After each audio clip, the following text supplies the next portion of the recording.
Hey, what's up guys? Guardian here, coming to you guys with a new video today, and today we're going to be going over my Dragonic Overlord deck profile. Yeah, Dragonic Overlord. Gonna be honest, this is quite weird for me because I always looked at Overlord as like the enemy, because I played like Blaster Blade and like all the different variations like Paladins over the years. But yeah, with me playing Dragon Empire for Overdress, I have an opportunity to play Overlord himself, and you know what? The deck's actually pretty fun to play. I actually quite like the way Overlord plays. Still deciding whether or not if I prefer Overlord or Nirvana. I still quite like Nirvana, but Overlord is also a pretty fun option for Dragon Empire to play around with. Yeah, let's get into the deck profile. So we'll start with the ride line, of course. So we are going to be playing pretty much the opposite of what we were doing with the Shadow Paladin with Keter Sanctuary for Phantom Blaster Dragon. So we're pretty much playing all the new encounter cards with Undo for the starter. Then we have Bar for the grade 1. Bar's pretty cool because when you place Nahalem on top of him, when you ride on top of him, you can counterblast and search your deck for a grade 1 card, reveal it and put it to your hand. So they pretty much took Conroe, the old starter from back in the day, and slapped it into Bar, basically. So kind of weird, but also kind of cool that they kept that sort of still going. So you can pretty much search out a perfect card in this deck, which is pretty nice. But there are sometimes, I don't know why, there are times where sometimes you will be cooked out of that counterblast depending on the matchup, whether if the opponent gives it to you or not. So it is up to the opponent to whether if you actually activate that skill or not. But more times than often it tends to happen. But yeah, there has been some scenarios when I go against like Seraph Snow, for example. Sometimes they'll purposely rest their Vanguard so that I don't get the search for the grade 1. But it is what it is. But it is kind of cool that we can still have that opportunity to search a perfect card in the deck. And then next we have Nahalem. So Nahalem is pretty cool because when he is ridden by Dragonic Overlord, you can actually call him out from your soul to the Regard circle. So you do get a plus there, which is very nice. And you get a pretty decent Regard if that. But we'll get to his Regard skill later. And then we have the man himself, or the creature, the being himself, Dragonic Overlord. Yeah, he is pretty well designed, honestly, when it comes to Overlord, like in a nutshell. So his first skill is Continuous Vanoria. During the battle that he attacked a rear guard, your opponent cannot call cards in their hand to the Guardian Circle. Now, one thing to keep in mind is that they can play order cards. So any blitz orders that they play will be relevant here, since that will be able to sometimes stop Dragonic Overlord in his tracks. So do be wary of that. However, more times than often, when you are going for that rear guard, usually you end up hitting, which actually synergizes very well with the second skill, which is very iconic, which is whilst on Van once per turn, when this unit attack hits, you can counterblast, discard a card from your hand, restand this unit, and it gets drive -1 till end of turn. So very Dragonic Overlord, very like I said, I think the design of this is just really cool, and yeah, just that is the ride line. So pretty solid overall. Each of them have some pretty solid skills going on there. So yeah, nothing to complain about. So going into the main deck here, we have the grade 3s with 3 additional copies of Dragonic Overlord. Of course, Persona Writing, very good. And we can actually get a search for this pretty well with Tengisted, which is in the grade 1. So we'll go to that when we get to Tengisted and the interactions with Overlord himself. But yeah, 3 extra copies of Overlord for the Persona Ride. Then for grade 2, we have the 4 copies of a old one but new one, being Berserk Dragon. So this new artwork looks sick, by the way. Like, I don't know what it is with Berserk Dragon, but he always comes back looking cooler every time he is like remade. Because like the V1 looked pretty cool from the original, and then they've done it again, and yeah, he looks even cooler now, I think. So Berserk Dragon's pretty nice. So whilst on Regard, when this unit attacks, if you have a Vanguard with Overlord in the name, he gets 5,000 power. So 15k beat, pretty good. And then you can pay the cost of Counterblast 1 to choose one of your opponent's grade 2 or less Rearguards and retire it. So yeah, gives you a pretty well-rounded retire and control skill for a Counterblast. I like how it doesn't really matter where the unit is as well, so you can ping back row as well. If they're trying to hide it from Overlord's, rearguard skills. So pretty nice way to bully the opponent's field. So a very nice control card that Overlord has. So moving on, we have the continuation here of Nahalem. So we're playing 3 extra copies of him. So his rearguard skill is pretty nice. It's that whilst on rear once per turn, if you have a Vanguard or Overlord in the card name, you can Soul Blast 1, and then this unit and all of your Vanguards get 5,000 power till end of turn. So I do find it interesting how they have referenced, like, it doesn't matter what the Vanguard is in sort of a way. It just says all of your Vanguards get 5k. And I think it was like on the ride line as well, when I read Nahalem, it said when placed upon, when rode upon by a unit with Overlord in the card name. So I do like the future proofing there, is that if they do want to revisit other Overlord units in the future, when they do make like more encounter cards maybe, they do have the ability to synergize with Nahalem as well, but we'll have to see what they do with that, because that probably won't happen for like, you know, a couple of years probably, so we'll just have to see. But yeah, the power aspect of Nahalem's rearguard skill is very useful, and it makes Overlord's attack just a bit more threatening and more likely to hit as well.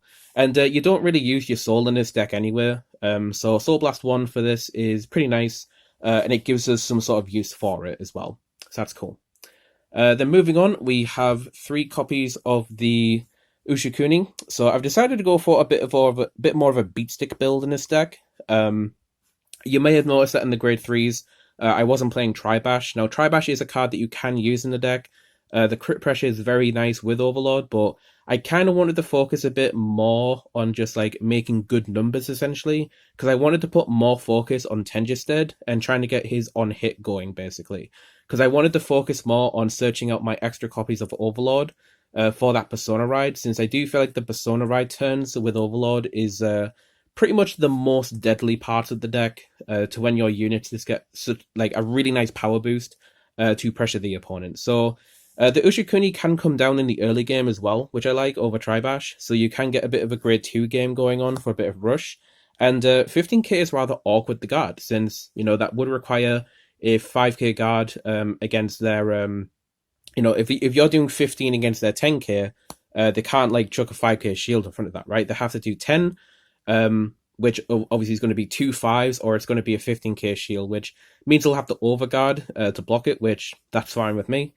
So yeah, they do need to have 2 or less rearguards, which is important to know, but that's why the Berserk Dragon is really nice, because you can just use that to control the opponent's field a little bit, and maybe get them back down to that threshold to start attacking them with the Ushikuni with the extra power gain.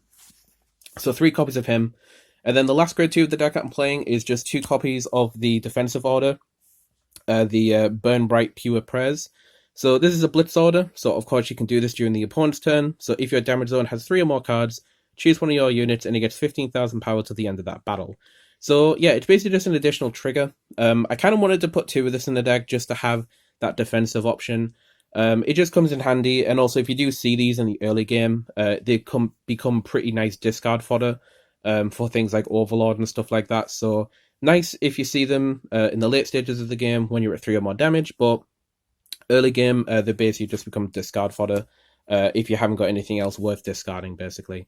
So yeah, because I'd much rather discard something like this than, you know, like a front row rearguard, basically, that could be doing some damage.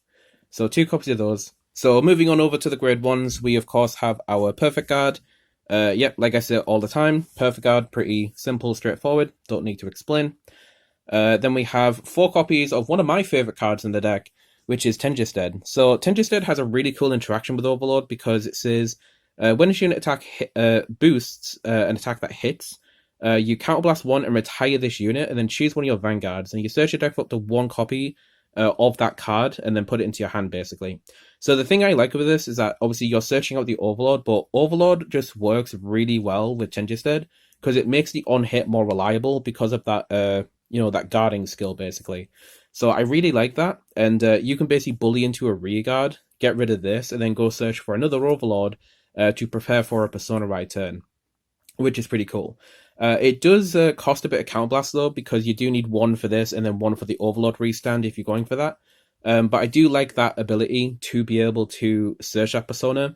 And also, Tenjisted on his own can just retire himself with that skill to avoid, you know, other cards like Leonard, for example. But yeah. One other aspect as well is that he is also just an 8k booster in this deck, and one thing I did notice is that with Gojo, which is going to be the next card we'll look at. Typically, you want to put this behind your Vanguard a lot of the time. So really, when it comes to rearguard boosters, Tenjisted and Bar, for example, are pretty much the only grid ones that we really have to flex around with the grid when it comes to our rearguard boosters. So yeah, Tenjisted, really cool card, and interacts really nicely with Overlord. Really, really fun. I really, really like this. Now, when it comes to that counterblast, we do need to make sure that we can get it back for Overlord to restand. So we are playing the 4 copies of Gojo. So when the Vanguard's attack that this unit boost hits, you retire him to countercharge. So very, very important, because like I said, counterblast can be quite sparse over the deck. The Berserk Dragon counterblast, the counterblast for the bar when you ride on it initially in the early game. Obviously, Overlord is the counterblast. Tenjisted the counterblast. Yeah, so you need to make sure that you've got the countercharge there with Overlord. It does mean that you have to dedicate this as the booster for Overlord that turn, but at least it's able to secure that hit usually more times than often by going into that rearguard attack, so that's pretty cool. So yeah, Gojo, I definitely feel like is at least a 3 of, but I personally like playing 4. And then moving on, we do have the final grade one, which is 3 copies of Bar. Bars are very nice just because basically his rearguard skills once per turn when your Vanguard attack hits. This unit gets 5k. So he can somewhat become a 13k booster or attacker in the right scenario. Obviously, if you're going for that rearguard hit with Overlord, then he's pretty much going to get that 5k like 90% of the time. So being a 13k boost is pretty nice, because let's say your Ushikuni isn't online and your opponent has like a bunch of units on the field. If you're at least able to get the 5k on the bar, then you can at least make this into a 23k column.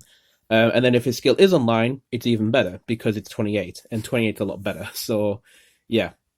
So bars just there basically just make better numbers, and in the rough case scenarios, which has happened a few times, he can be somewhat of a backup attacker if you are struggling for rearguard potential.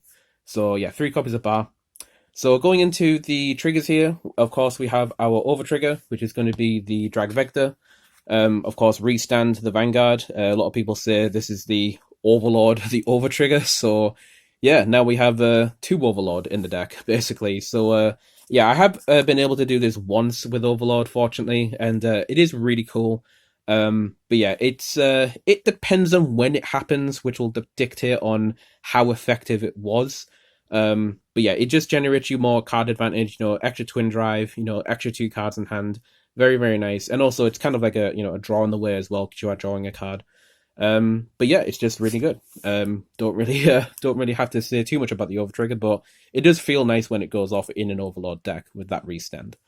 And then going into the actual triggers here, we have the 4 crit with the zone, and we're playing 4 more crit with the Conduct Spark Dragon. I felt like 8 crit just felt natural for Overlord, since we are restanding the Vanguard, so it kind of just felt right to be playing 8 crit and then pressuring with that critical with Overlord skill. Because one thing to take a note with Overlord is that you don't always have to go for the rearguard with his skill. It is very, tempting to do that all the time, but it might actually be the correct decision to just bully the opponent's Vanguard and then pressure them for a game, because if they can't block Overlord, then, especially in the early stages of the game, they might just no-guard the Vanguard attack if it's big enough and scary enough, and you can do that with like additions like Nahalem to boost the power up even higher. So getting that crit in the early game, if they don't guard the Vanguard attack against their Vanguard, that could severely change the course of the game, and the power threshold and the pressure that's applied with just a simple on-hit on the Vanguard can actually change the game overall. So yeah, even though it is tempting to go for the reguard all the time with this, just to secure the restand, as long as you can facilitate good reguards as well to back Overlord up, sometimes you can just go swing to face at their Vanguard instead, and that also works out well with the 8 crit in the deck. So that's that. When it comes to the other triggers, I decided just to stick with the front triggers just because I still like the 20k shield. And also, fronts actually work decently well in this deck, since usually you can get your reguards to a decent number, especially with the Persona Ride, which, I have built around in this deck with the Tenjisted focus. So yeah, fronts can actually feel pretty nice in here, since you can just attack with the van, get those fronts. Like, if you attack into the reguard with Overlord, you get a front trigger. That's fine because you're going to be restanding potentially. You'll have an extra 10, and then any reguards that you have will also have that 10 as well to then bully the Vanguard with. So that's pretty cool. And then also the defensive option with this as well to go with the defensive order that I've got in the deck, the Prez. Just gives the deck a bit more shield to work with, which just feels nice overall. So 3 copies of those. And then last but not least, we have the Maiden heal trigger to have our heals in the deck. Why wouldn't be playing that? But yeah, that's pretty much it for the deck. So like I said, Overlord, I have been enjoying it rather quite a lot actually. In terms of the other Dragon Empire decks, I probably say Eugene I enjoy the least right now. But I'm looking forward to see how that gets support in the future. The only one that contends with this, in my opinion, is Nirvana, but I quite like the difference between Overlord and Nirvana, and I like them for both different reasons. So yeah. But anyway, guys, that's going to do it for me. Yeah, Overlord, really, really cool. I think it's a really fun deck. And yeah, that covers both Phantom Blaster Dragon and Dragonic Overlord, the encounter cards. So that is set done and dusted. And do stay tuned to the channel because we have a very special opening video coming out very soon, which you might already know what that might be. But yeah, I'm very excited to publish that video for you guys. So stay tuned. But yeah, that's going to do it for me, guys. Thank you guys very much for watching. Tell me down below what you think about the deck. And I'll catch you guys in the next video. So like always, guys, take care. Have a nice day. And this is Guardian285 signing out.